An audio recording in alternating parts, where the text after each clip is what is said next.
para dejar bien claro de qué tratan los ejercicios. Tal vez ver si ya los realizaron, si tienen una primera idea de por dónde va la solución. Ya el viernes tendremos otra ayudantiva, viendo qué tanto hemos avanzado. Entonces, bueno, primero como una nota de qué es lo que por lo esperamos como una respuesta completa. Entonces, tener como tres partes principales. Esto sobre todo en los problemas donde estamos pidiendo un algoritmo. Si se pide explícitamente demostrar una propiedad, o sea, que no estemos pidiendo un algoritmo como respuesta, entonces no necesariamente aplica lo de acá.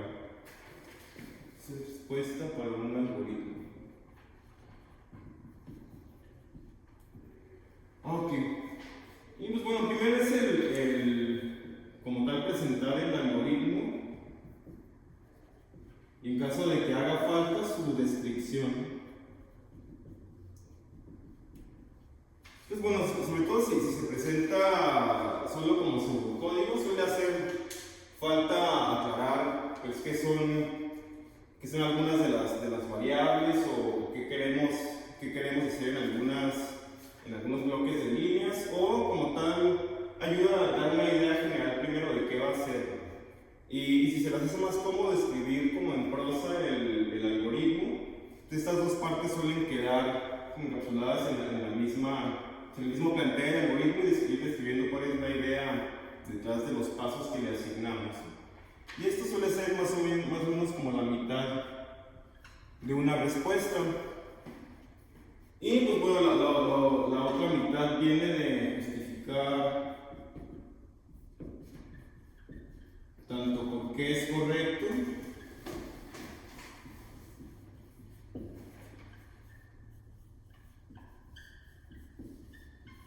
no pinta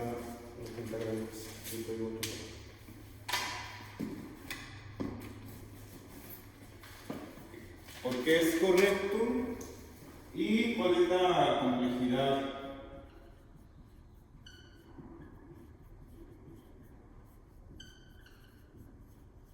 Complejidad temporal principalmente. Ya si lo pedimos de forma explícita, pues hablar del espacio que se está utilizando, pero sobre todo pedimos un análisis de complejidad. Y bueno, esto sería un medio entre los dos. Pues podemos pensar que es como un cuarto de una respuesta completa, cada una de estas partes. Y como tal, no se está pidiendo una demostración completamente formal. Sí, o si la idea detrás de por qué es correcto viene con una invariante de ciclo o de lazo, si bien pueden dar como tal los pasos del invariante así pues desplegados como inicialización, mantenimiento, terminación, también puede ser un poco más platicada, o sea, no tan formal la demostración, pues podría decir semi-formal. O sea, tal vez se puede describir así en prosa, pues se puede notar porque pasa esto y esto, que esta propiedad se mantiene, porque hacemos esto en este paso. Entonces, si esto se mantiene hasta el final, podemos ver que el algoritmo va a ser correcto porque tal cosa. Si en un enunciado de ese tipo, pues en realidad estamos haciendo la lógica de una invariante de lazo, pero sin tener que hacerlo como tan formal, así tan punto por punto. Y eso pues puede hacer que las respuestas a veces sean más compactas, por no tener que repetir lo mismo que viene de la estructura de una invariante, ¿no? Tener que repetir la misma oración como la hipótesis y después lo que se está cumpliendo. Entonces, dependiendo cómo se les haga más cómodo, uno tiene que ser completamente formal. Dentro de esta justificación, ¿podemos hacer como una prueba de escritorio o algo así? O sea, aparte de justificarlo, ¿no? Pues puedes, si utilizaste pruebas de escritorio para llegar a la justificación, puedes ponerla, pero la justificación tiene que estar. ¿Verdad? Sí. Ajá. O sea, si tu ejemplo te ayuda a explicarlo y te vas a hacer un ejemplo para explicar como qué pasa en general, fijándote en un caso particular, está bien, pero el ejemplo por sí solo no sería la justificación. Sí. Sí, pero sí, qué bueno que preguntas eso. Y bueno, sobre la complejidad, algo bueno, tanto en por qué es correcto como en complejidad, algo que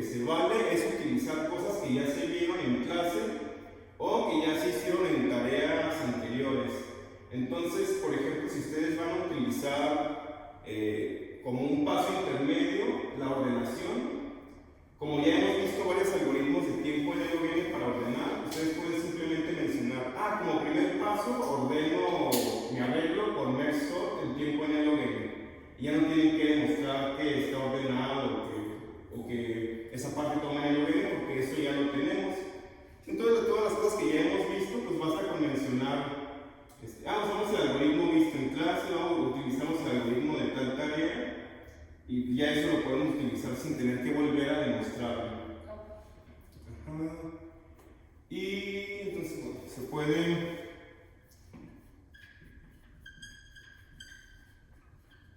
usar lo visto en clase o tareas previas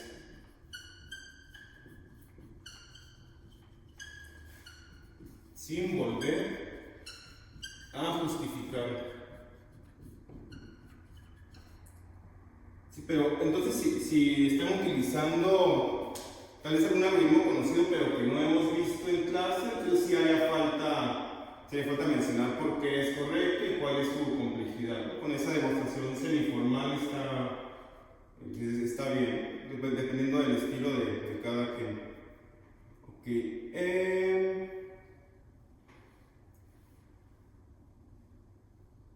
Y creo que sobre lo general, de que esperamos una respuesta es todo. Igual si luego tienen alguna duda, pues nos comentan y ya lo ponemos en el Classroom para todos. Ok. ¿Hasta acá alguna pregunta? Magnífico, seguimos aquí grabando. Ok, todo bien. Bueno, entonces sobre la tarea 10 en particular.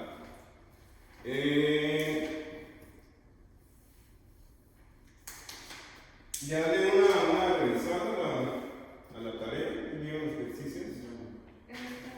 Los estaba leyendo y, por ejemplo, dice, supone que tenemos K en listas ordenadas y que la suma de los mismos elementos de todas ellas es N.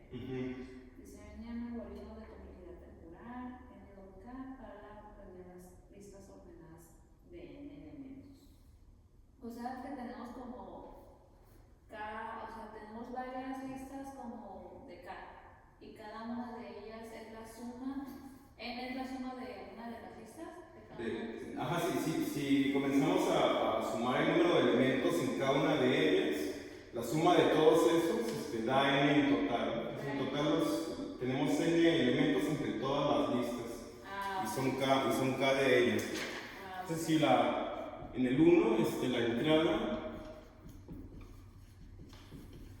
pues los ponemos como listas, pero como en realidad también podemos dar o mencionar que si nos da una lista y requerimos un arreglo, pasar de uno a otro toma tiempo lineal, y si nuestra respuesta nos permite utilizar tiempo n, pues eso sí se vale. Por ejemplo, aquí que es n log k, dependiendo de si a ustedes les conviene más pensar en esas listas como listas ligadas o como arreglos, pues pueden tomar cualquiera de las dos porque les costaría lineal pasar de una a otra. Pues podemos pensar como listas o como arreglos, y lo que sabemos es que tenemos K de ellas, cada de esas listas, y también sabemos que en cada una de esas listas pues los elementos ya están ordenados. Entonces, si las comenzamos a ver como de izquierda a derecha, pues cada siguiente elemento es mayor o igual que el que estaba antes. Y entonces entre todas ellas tenemos n elementos. Sí, esto sería lo que tenemos como entrada. Listas ordenadas.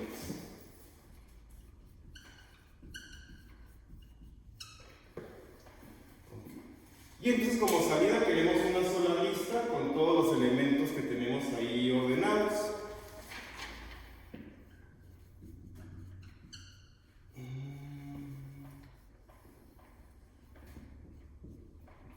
Desordenado y de n elementos.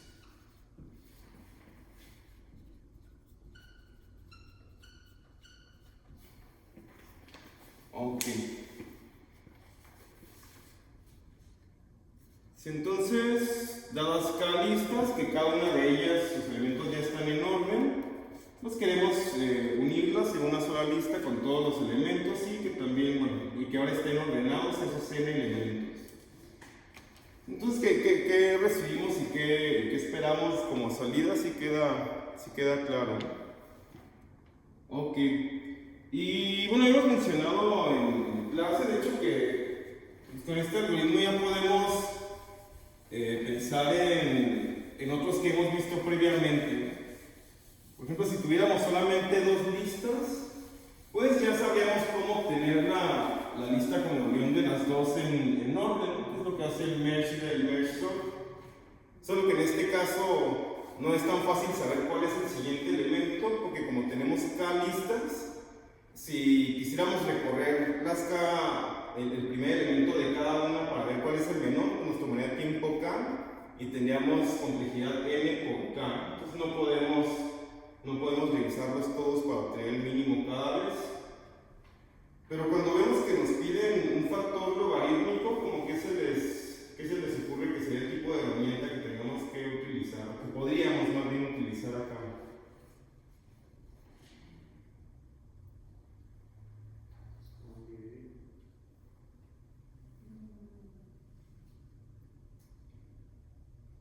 No sé si está bien como un heap o un heap en general. Ajá. Pero Sí, pues un heap nos permite tener el elemento más pequeño y luego operaciones de cada vez ir sacando el más pequeño. Y pues también permite operaciones como dinámicas, es decir, de agregar elementos, así como también quitarlos. Sí. Y justo ahí lo que les decía sobre sobre el factor logarítmico, es que como los heaps se implementa en un árbol binario, los árboles binarios balanceados suelen tener altura logarítmica. Entonces muchas veces cuando venga por ahí una complejidad logarítmica, una de las cosas que se pueden pensar es si algún tipo de árbol nos puede ayudar para resolverlo. Entonces en este caso sí pensar se combinaban un poco las ideas de min heap y de merge sort, justo que ya tenemos las listas como si hubiera sido un estilo de merge parcial, de merge sort parcial, y ahora falta unir todas las k listas resultantes. Entonces ahí sería como aplicar estas ideas del min heap para ver cómo podemos en cada paso obtener el siguiente elemento más pequeño en tiempo logarítmico, es lo que quisiéramos.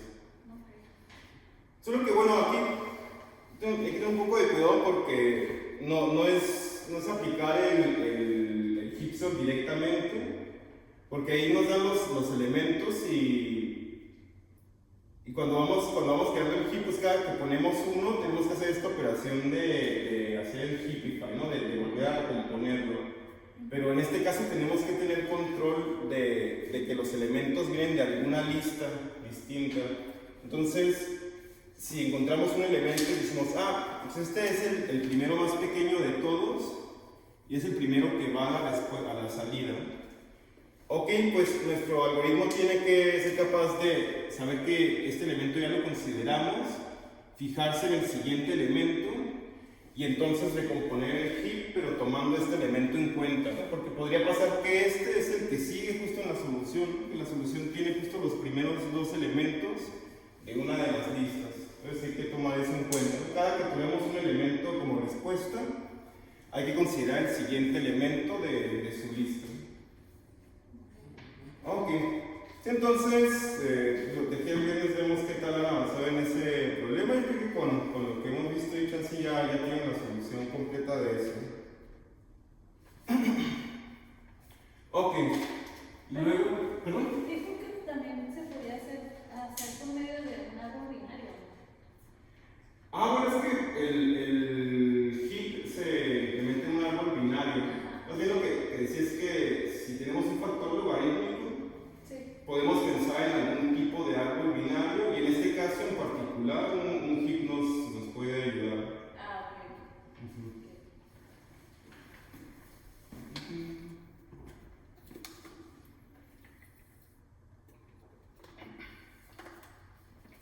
Ok, entonces en el problema 2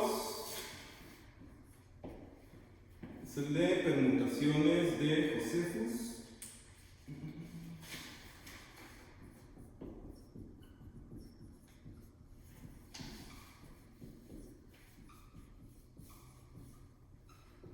Ok, entonces dice que tenemos n personas sentadas alrededor de una mesa redonda con n sillas. Y que esas personas son n personas, están etiquetadas con números del 1 al n.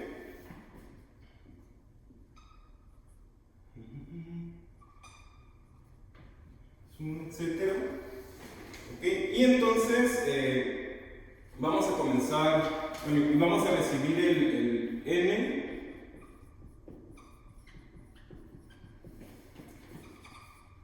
N, que es el número de personas, y un valor m, que es el número de lugares que vamos a ir recorriendo cada vez. Sí, entonces decimos que comenzando desde el lugar 1, comenzamos a contar m posiciones. Digamos que en este caso m igual a 3. Y cuando llegamos a la posición m, pues vamos a eliminar a la persona que está en esa posición.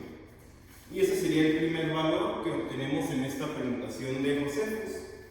Y luego repetimos ese proceso.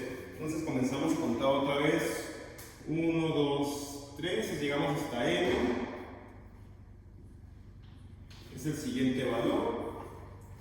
Y eso lo vamos a seguir repitiendo hasta que nos acabemos a todas las personas sentadas alrededor de esa mesa. La siguiente persona es la 9. La tenemos en igual a 12. La siguiente persona es la 12. También se va. Pero luego cuando le estamos dando vuelta a esta mesa, tenemos que tomar en cuenta las posiciones que ya están eliminadas.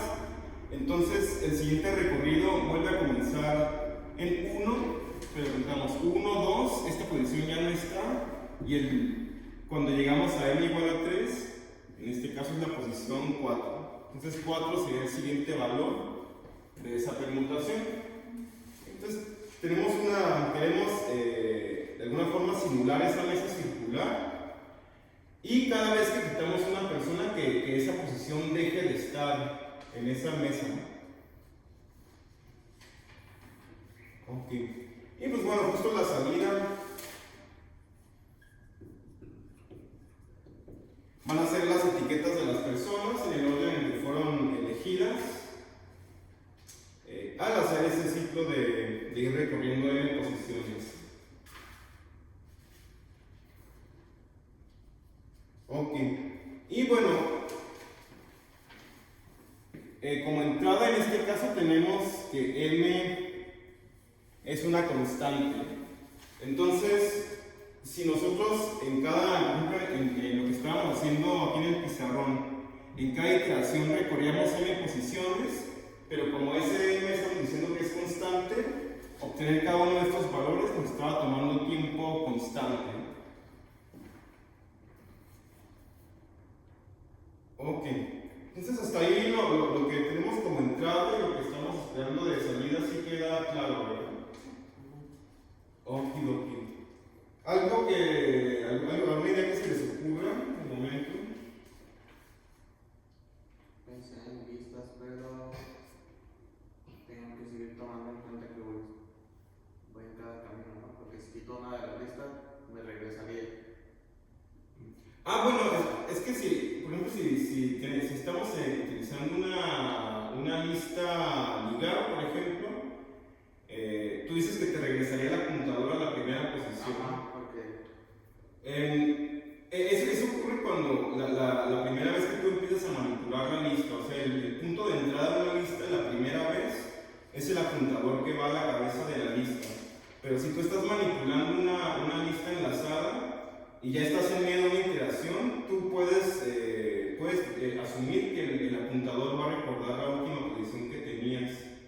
Entonces, por ejemplo, si tú al eliminar esta posición en tu algoritmo de Josephus dices, bueno, eliminamos pero ahora el apuntador al que teníamos, para no perder la posición en la que estábamos, pues que apunte al next del que teníamos aquí antes de eliminarlo, ¿no?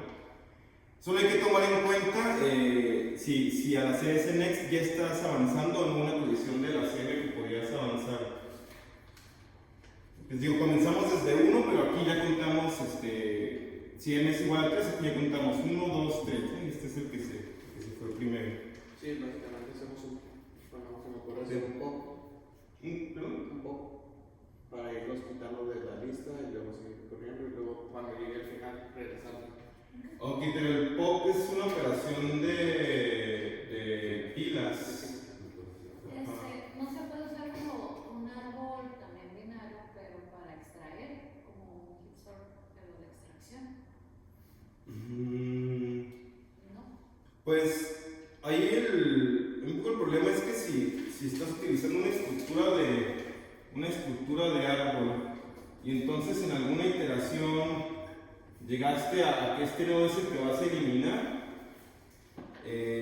y luego en un recorrido en orden podría pasar, ya no tienes algo cercano, sino que tenga que mandarte a una posición, pues sería como esta de acá, ¿no? Entonces podría hacerte gastar tiempo logarítmico con respecto a n en lugar del tiempo constante que tenías con n. Entonces sí, la pista de este es que sí conviene más utilizar una estructura lineal como una lista usada, ¿no? Más bien que es tener cuidado de cómo ir actualizándola para recordar la posición anterior, y entonces no desperdiciar lo que ya llevamos del recorrido para que esta n sigamos teniendo este factor constante en cada iteración nada más. Entonces así eliminar cada persona nos cueste tiempo constante. Muy bien. ¿Alguna pregunta sobre el problema 2?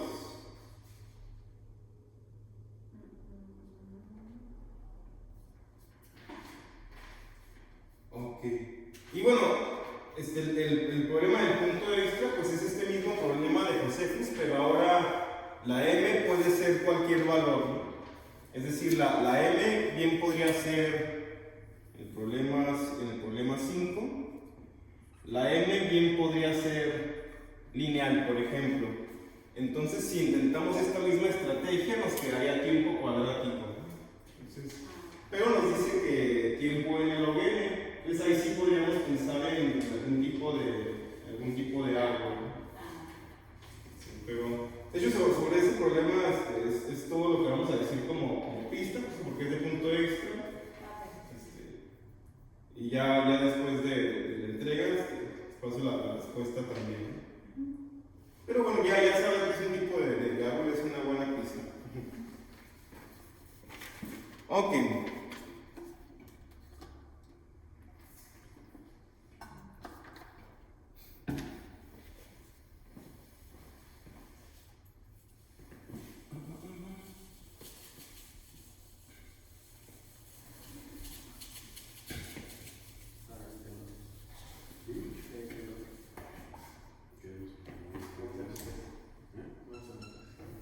Ok, entonces en el problema 3 dice que como entrada tenemos un arreglo S de tamaño n con orden del logaritmo de n valores distintos.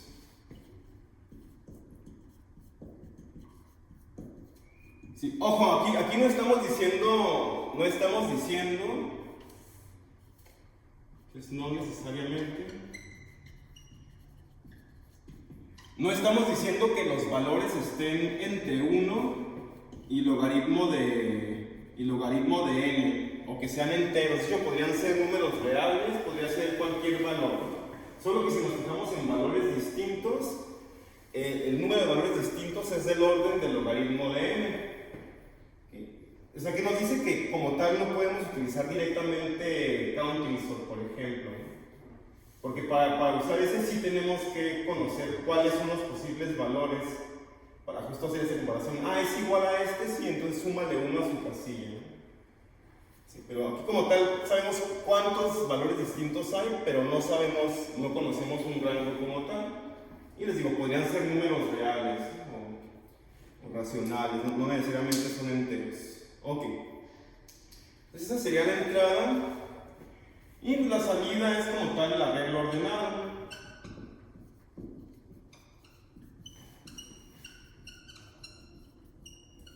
En tiempo,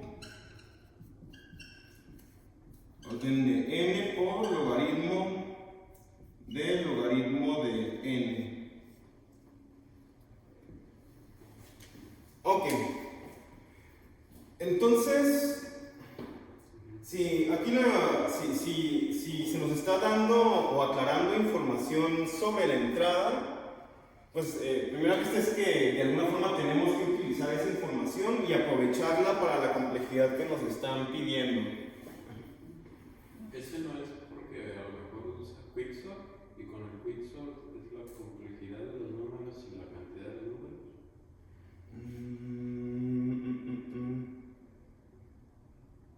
A ver, no he visto esa afirmación sobre Quicksort, de la cantidad de números. O sea, del tamaño de la regla, perdón. Ajá, no, Quicksort suele ser sobre el tamaño de la regla, la complejidad, ¿no? Y dependiendo de si tomas aleatoriamente el pivote, entonces tienes un tiempo esperado, lo puedes tomar con selección, pero... Las particiones, ¿no? Una de las particiones tiene sobre... Era lo que estaba dentro del logaritmo. Sí, pero ahí como tal no estás utilizando la información extra del número de valores distintos. Porque como tal al hacer la partición tú sigues agarrando cada elemento y comparándolo con el medio y mandándolo a un lado a otro, ¿no? Entonces si no haces alguna modificación de Quicksort vas a estar tomando cada elemento repetido y comparándolo con el del medio, entonces puede que compares varias veces el mismo valor contra un valor distinto y que eso te ocurra en varias iteraciones. Entonces si no modificas Quicksort, aprovechando este dato, sigues en n log n. Y bueno, eso es peor que n log de n. Sí. Ok.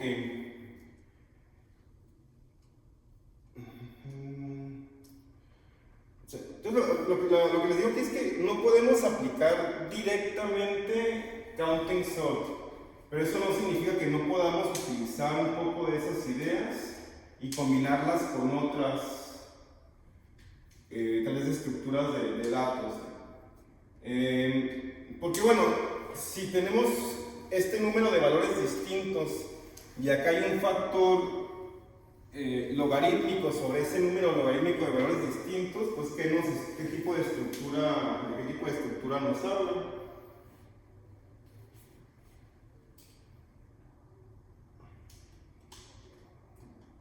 Entonces, un factor logarítmico. Entonces, de alguna forma, si encontrar la posición de cada elemento nos tomara este log n, pues ya obtendríamos esta complejidad. Entonces habrá una estructura que nos permita que cada operación nos cueste esa complejidad únicamente.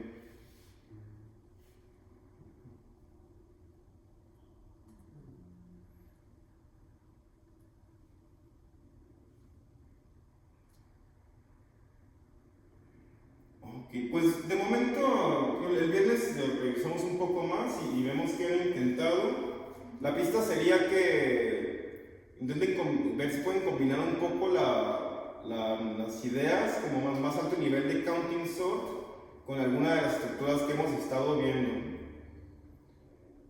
Ok, bueno, esto es lo que nos piden en el inciso A. Y luego en el inciso B, este lado. ¿Qué hora tienen? 9:37. Ok, tenemos unos 10-15 minutos.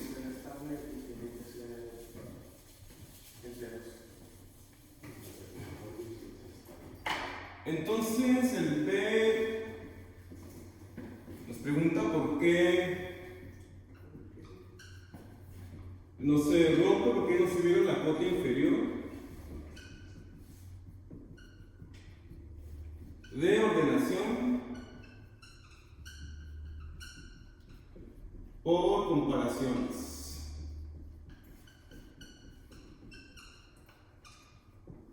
A ver, primero, ¿se acuerdan de cómo es el argumento con el cual se establece que si no tenemos información sobre los elementos, tenemos que utilizar tiempo n log n para ordenarlos? ¿No se acuerdan? ¿Se acuerdan del argumento del árbol de decisión para probar la cota inferior del problema de ordenamiento? Que si no se da información, los algoritmos de ordenamiento tenían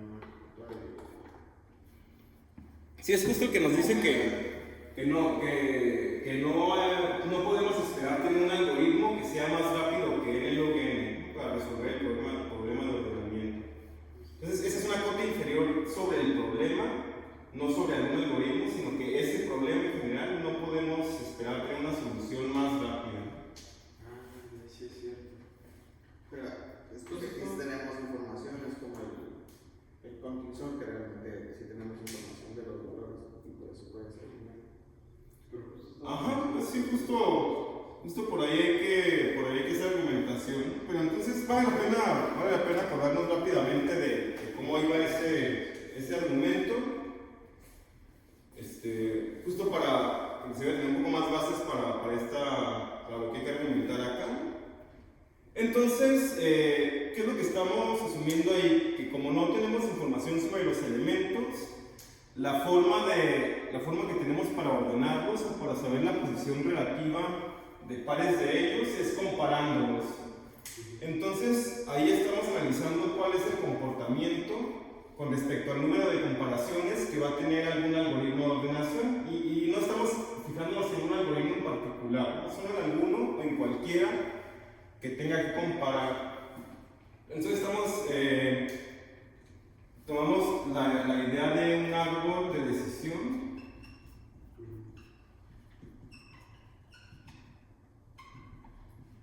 donde justo vamos simulando las posibilidades que podemos tener al ir tomando una u otra decisión en la ejecución de un algoritmo. Entonces podemos pensar que en la raíz de ese árbol tenemos la entrada del problema, la acabamos de recibir, tenemos una lista desordenada. Y entonces cada nodo interno de este árbol desde la raíz va a corresponder a una comparación entre dos elementos. Entonces de un arreglo S podemos decir en la raíz, estamos tomando un elemento SI y preguntando si es menor o menor o igual a un elemento SJ. Y entonces pueden pasar, tenemos dos posibilidades, que sí o que no.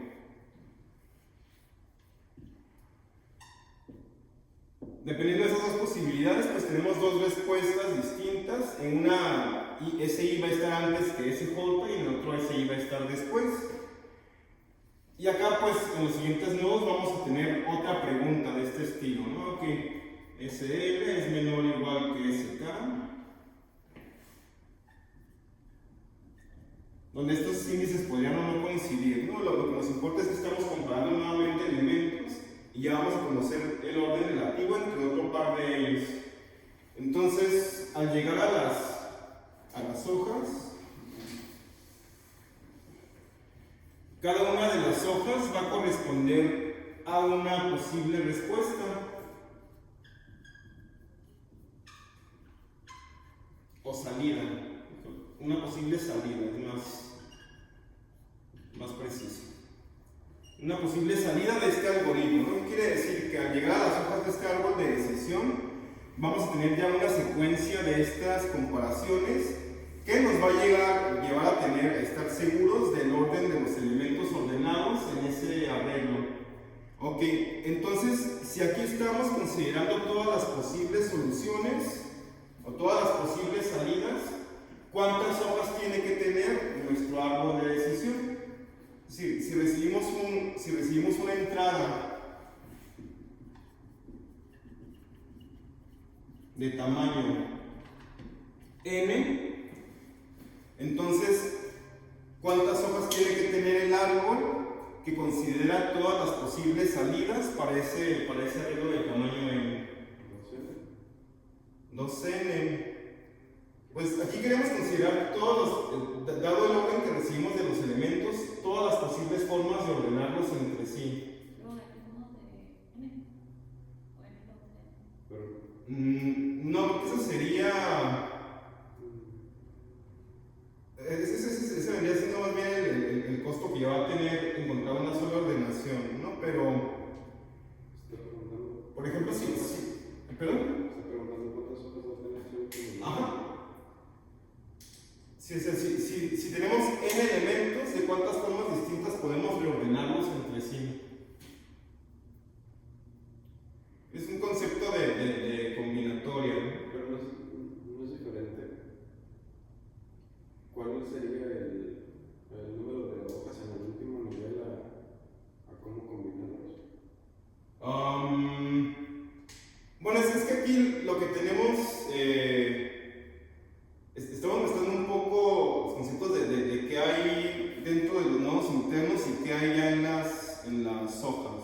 Ok, entonces no sería nada más como el total de hojas del último nivel. Que queremos contar, vuelvo a repetir un poco la idea, ¿no? Podemos pensar que en este nodo de la raíz tenemos la lista como la recibimos, ¿no? Desordenada, igual recibimos un arreglo que se ve como, bueno, pues la posición es el arreglo S, tenemos la posición 1, 2, 3, 4, 5, etc. Aquí tenemos los elementos, pero como tal podemos pensar que está en desorden todavía. Y eso es lo que tenemos en esta lista desordenada. Entonces, en cada nodo, desde la raíz, comenzamos a hacer una comparación entre dos elementos. Y el resultado de esa comparación, esos dos elementos, igual y hace algún intercambio de posición, algún ajuste, pero cuando llegamos a este nodo, ya sabemos que SI tiene que estar antes que SJ en la solución que viene de este lado. Y cuando llegamos acá, pues sabemos que SI tiene que estar después que SJ, ¿no? En esa solución. Y eso va pasando en cada uno de los nodos internos. Cuando llegamos a la hoja, justo el padre de la hoja, pues era una pregunta de este estilo que reacomodó los últimos dos elementos que comparamos, ¿no? En esta respuesta o en esta de acá. Entonces eso es lo que tendríamos ya en las hojas, ¿no? Que ya no es una pregunta de si uno es menor o igual que otro, sino que ya tenemos el orden de la última respuesta a una pregunta de ese tipo. Entonces, por ejemplo, si los índices de un arreglo que tenemos como entrada, por ejemplo un arreglo de tamaño 3,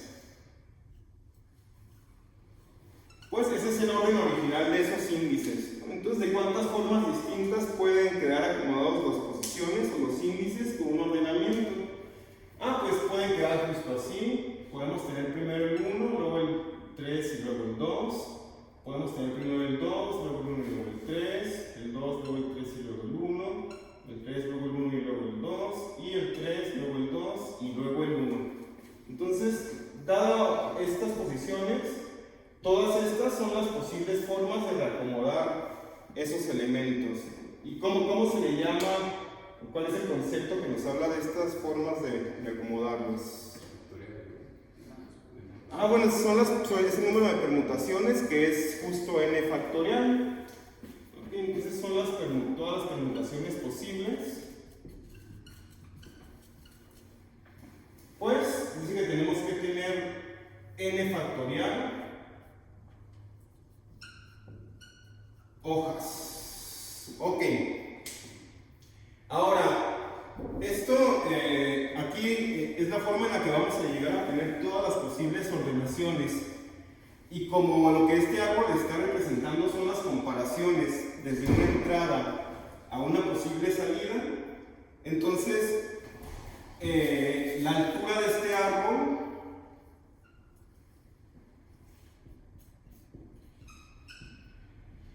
va a ser equivalente al número de comparaciones. Si entonces la altura máxima de alguna rama de este árbol es en el peor caso el mínimo número de comparaciones que hacer para, empezando de una lista desordenada y luego de ir haciendo comparaciones, llegar a una ordenación, a una permutación y que ya estemos seguros de que está ordenada esa lista.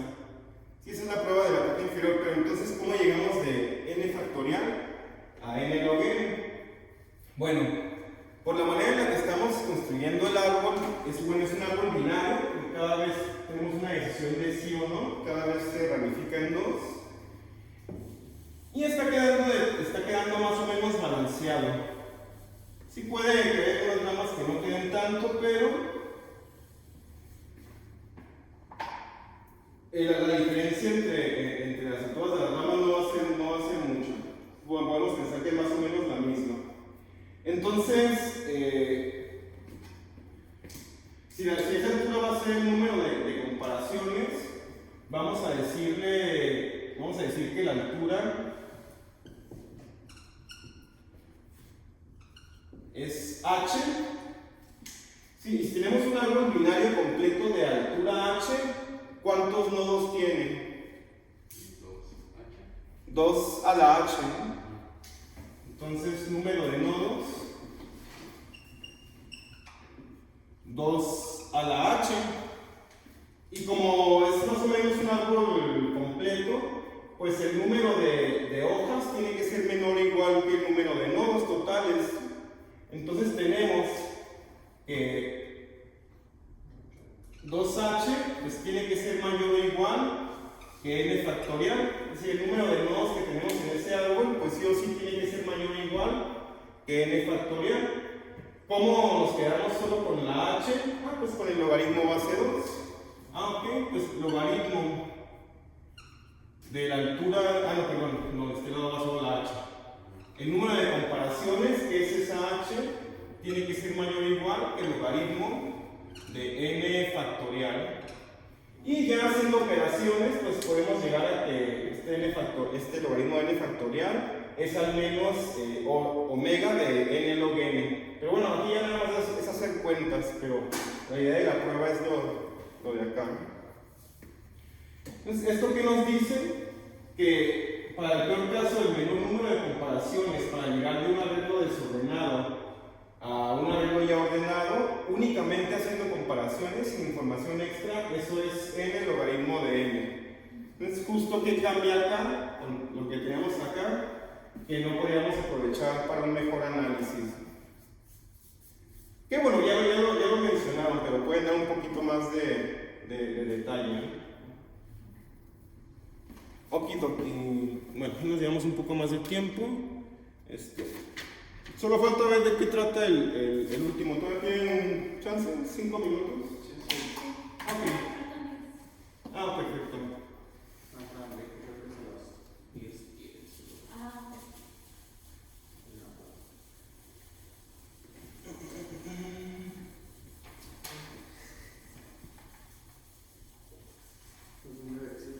Ok. Entonces en el 4 tenemos como entrada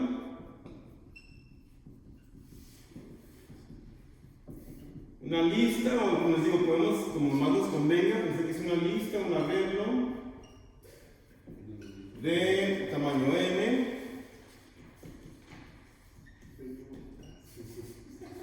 Entonces tenemos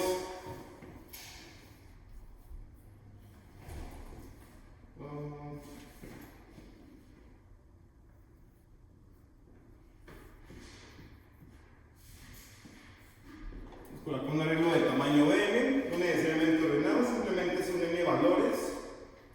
Ok, bueno, podemos pensar que son valores comparables porque estamos pidiendo un máximo, un mínimo. Entonces, bien, podemos asumir que son números reales. Ok, y entonces queremos de forma repetida responder para un rango dado, es decir, si nos dan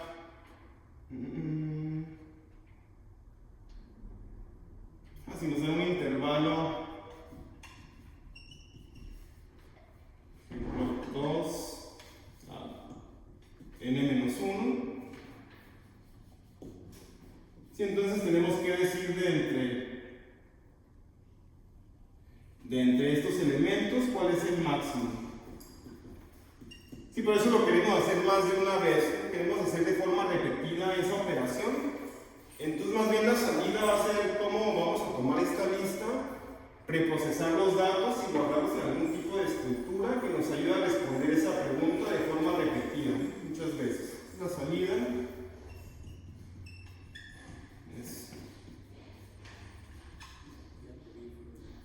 es una estructura de datos con la información preprocesada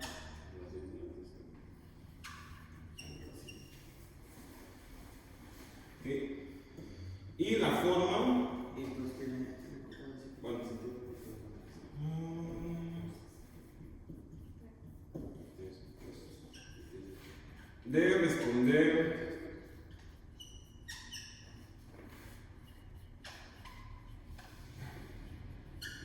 de responder las preguntas. Entonces, bueno, más bien, más que la salida, esta es la respuesta esperada. Ajá. Sí, porque la salida sería solo el semáforo.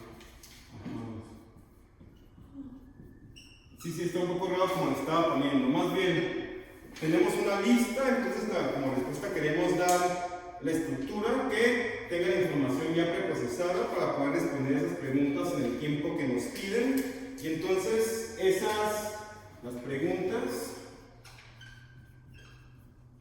esas son las que tienen como entrada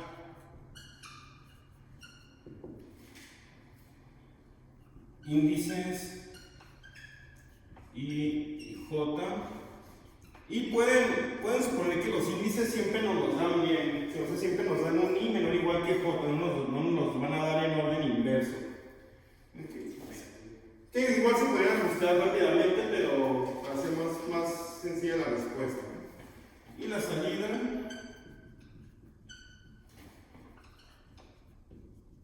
es el máximo valor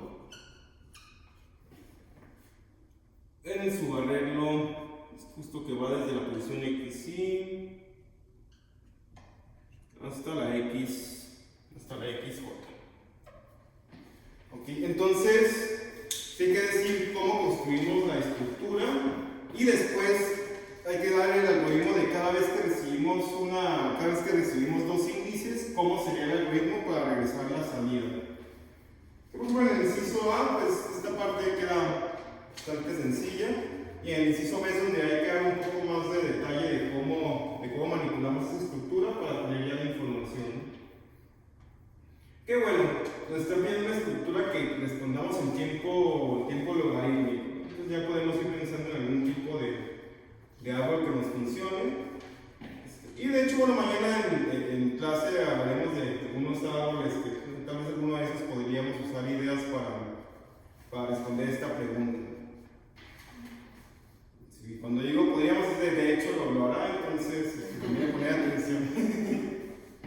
Entonces posiblemente mañana, por lo que veamos mañana, respondamos esa pregunta de... Sí, ya cuando de mañana ya podemos responder toda la tarea. Ok. Okidoki. ¿Algo más que tengan dudas? Ok, entonces terminamos por hoy, nos vemos mañana en la clase. Entonces, si no, sí, era todo.